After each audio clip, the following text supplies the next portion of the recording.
And it's critical to start at an early age, said Collins. So what do you have to do to get this, Just do something positive. Well, I mean, in front of a cop, I guess. Well, I mean, if the cop... What if you're just walking... You're a black kid and you're just walking down the street not hurting anybody. Can you get a citation for just, No, you got to be doing something positive. That's something positive. I mean, if they stop you for nothing, they might as well just give you a ticket for nothing, too, right? They're going to be giving out a lot of citations. Yeah, man. I'm sure. You want the whole review? Hey, you kid, come here. Kid's like, hell no, starts running, come on. Oh, that could be a racket, too. That's right. That could turn out to be a racket. You know that, right? What do you mean? That could turn out to be a racket. What do you mean by racket? See, I want you to think. I want you I don't want to hear all that. Just tell me what's your, I see, think critically all. I've been doing it for a long time. That's just part of my. Let me don't go there. What? Anyway, a part of your what answer? So, think about this. You're gonna get a slice of pizza at Pirate's Pizza, right? Yeah. So some kind of kickback or someone is gonna be paying for that pizza. Indeed. If you write enough citations, positive citations, you will get more slices of pizza being sold. You see, you don't think about these things. You don't, because see, that's cute. I mean, there could be a little kickback going on there. I mean, sure, there's got to. Yeah, it's possible. So let me ask you a question. Let me think about. I mean, think about this. It's possible. I mean, but I think of things like that possible? in a bigger perspective, like in a global or a national way, not on like the local scene like that. That's very local. It's very local. So. If you give out more citations, so a cop should be related to someone who owns Pirate's Pizza. And then he could have, his boys or whatever, his fellow officers, male or female, issue citations. Positive citations. Positive citations. Or Cold Stone, an owner. Or Cold Stone. Okay. All right. Go ahead.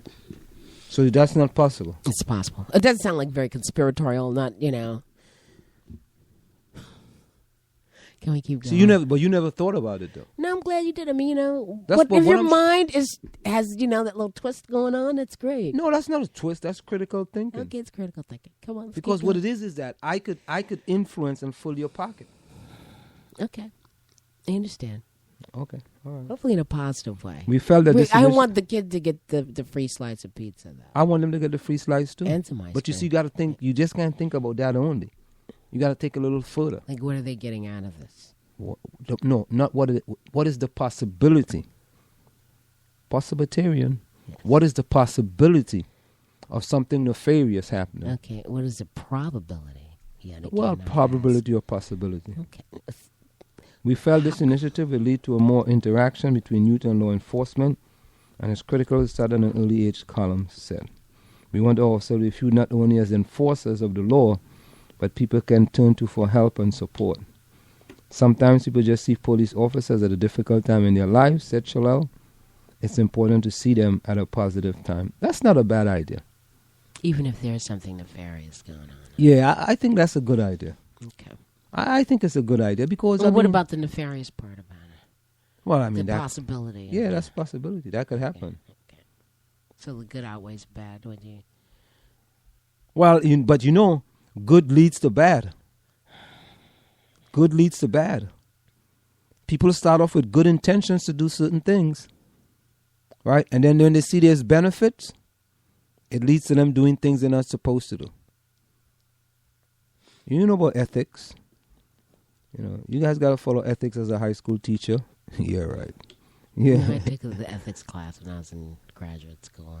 Oh, you took an ethics class? Yeah. Well, you got to follow ethics at the college as well. But listen. People still cheat in class. People cheat every day. You're not supposed to cheat in class. And when you cheat in class, you could be expelled from the school if you're caught. People take chances. This is a new day, Anselm. People cheat. People don't and have no problem with that.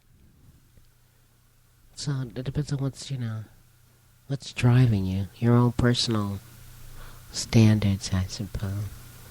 You don't think your students cheat? Oh, yeah, they do. And do you ever catch them cheating? Well, I be honest with you. One person told me a person was cheating. Okay, but have you ever? I never. And if you did see somebody, I did one time. Why do you know your students aren't looking on their phone while they're taking a test? Because I tell you, everybody's supposed to put their phone away. Okay, but students have ways of doing stuff. So, are you monitoring them, proctoring these exams that closely? I mean, are they in? If someone wants to go to the extreme to cheat, they can cheat. That's right. That's the way it is. You go That's just the way it is. I mean, you know what? For the most part, I don't think cheating guarantees a good grade because the person has to know what the right answer is. But I think there may have been a guy cheating off another guy. That guy got the highest grade in the class, and the guy who I thought was cheating off of him got like the second or third highest grade. At least he knew who to cheat from, so that does say something. Huh? He knew who to cheat from. Right, right. I mean, I watch my students cheat, and I know, like, you go ahead, he'd get his answers. Take all the wrong answers, man. Yeah, it doesn't knock really. Yourself out. Go ahead, you know. Yeah. I watch that happen constantly. So knock yourself out. Yeah. I mean, you. Let's finish this.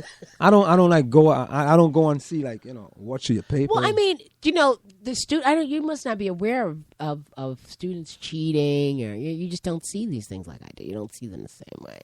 I mean, I see this. I see it, and there are some people that look suspicious though. You could tell. You see, you're still new at this teaching thing. You don't even know how to. I don't think you don't even look at people and tell that something's wrong with them. I could look and know that if he's cheating. I could. It's easy. It's not that difficult. No, it's not. Did you see this other post here? What do you want to do about Mayfest? So it's the last call for vendors. You want to have a table out there? Maybe. What day is it? The 7th, 8th, and... No, it's May 4th. Was that a Saturday? Vendor May 4th. Oh, Mayfest will take place on Sunday, May 24th. This is on Springfield Avenue. Have you ever been to any of those festivals on Springfield Avenue? Maybe we should do that. It's a nice, hot day. At least last year it was. I think I got my hair cut that day, or around that weekend for the first time in a long time. Mm-hmm. I cut it this short. And, all the vendors are out, or, all the community or that area, Springfield Avenue Association, all those businesses are out and people are out and all kinds. It's just nice. You can have a table. I don't know what we would hand out literature, listen to some more, give them, some lawn signs, interview people maybe as they walk by, set up interviews that day. Definitely. Well, here's another one. I'm sorry. The last call for vendors. So if you're interested to become a vendor, download the form at their springfieldavenue.com events calendar. Exhibitor application form. Artist, $50. Retailer, $50. Nonprofit will be the nonprofit, $30. And I can announce my program that day. Nonprofit is what? $35. Prices are per booth space. They provide tables? No, I'm sure we could squeeze out one. You probably got about several of them laying around somewhere. Do you have a what do you call that thing? A tent? Yeah. No, I didn't buy a tent. The hood yet. part. That's the whole thing. I have a regular tent, but not a... It would be nice to have a tent at Maple Woodstock, too. We have to do that. Maplewood's got one? Maple Woodstock, to set up a tent okay. there. Yeah, that's going to be exciting to do that tent. Because all the black people are looking for the black tent. I'm not kidding. You're looking for the black tent, and there's not one. Tent. Well, a friend of mine, Gina, her and her husband usually put up a tent, and they didn't put up one last year. So everybody's like looking for this tent because it's like a hippie fest. It's a big tent. No, just a regular tent that people have outside the top, and you set them up very early in the morning, and got the cooler there and your chairs, and you and your folks are under that. It's the way they party in this town. Oh, well. So, we look forward to that. And the nice, hot summer day when school is out. That'll be great. Any more things to announce? Any more things going on? A war of words has erupted. South Orange Township defends town-wide rehabilitation designation. A war of words have erupted recently between the Township of South Orange and one local attorney and property owner. The Township of South Orange recently posted information on its website explaining the recent designation of the entire township as an area in need of rehabilitation, asserting that the post was being made in response to call and emails from constituents who were confused by an email circulated by a local business owner that contains numerous inaccuracies about the rehabilitation designation and what the rehabilitation designation means.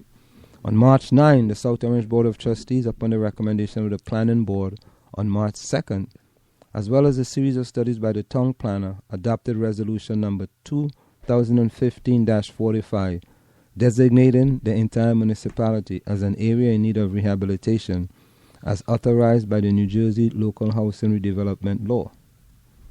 According to a communication titled South Orange Rehabilitation Designation Information, which was authored by Township Administrator Barry Lewis, designating the township as an area in need of rehabilitation allows the town to exercise greater control over projects, Lewis wrote. Rehabilitation does not involve blight, possible condemnation, or long-term tax abatement, and is primarily focused on repairs, renovation, and upgrades to existing buildings. The email prompted calls and emails to the township was sent by South Orange attorney and property owner Elaine Harris. Elaine Harris' original email reads in part, "With this resolution, the trustees can circumvent local zoning and award redevelopment contracts to persons of their choosing.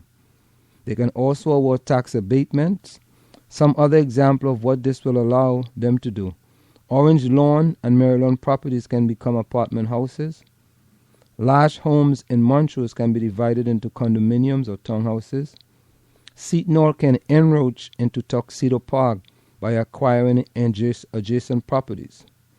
Student housing can be squeezed into Self-Place or on small parcels on Irvington Avenue. This potential goes on and on. Without the protection of our Planning Board and Board of Adjustment, a lot of aberrant, unattractive structures will emerge." Aberrant. A-B-H-E-R-R-E-N-T. No, aberrant. A-B-E-R-R-A-N-T. A-B-E-R-R-A-N-T. Yeah. Aberrant. Okay. Unattractive structures will emerge. However, Lewis wrote, the designation does not change zoning or circumvent public processes through which development projects are approved. The designation does allow for short-term tax abatement in the form of, here we go again, 5-year pilots. However, these pilots will need to be approved through the public process.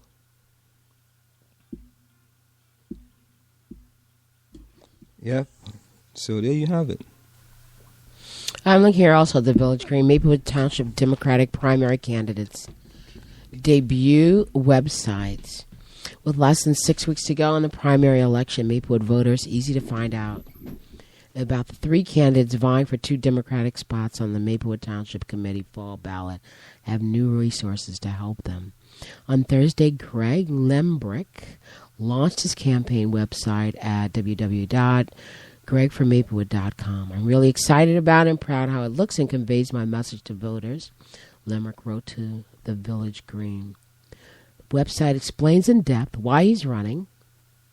I want to make sure that Maplewood remains an outstanding community for the next generation, and his position on major issues such as a post office development, tax breaks for developers, government transparency, working with the Board of Education, and nurturing public spaces and recreational opportunities. Committeeman Jerry Ryan and his running mate, Planning Board member Nancy Adams, are still putting the finishing touches on the campaign website, but it's open and available to the public at adamsryan.com. Following the tagline, "New Ideas," the Adams Ryan campaign website provides pull-down menus for each candidate on the issues. Adams explains her positions on the following issues: taxes, economic development, expenditure reduction, youth activity, safety, environment, and post office development.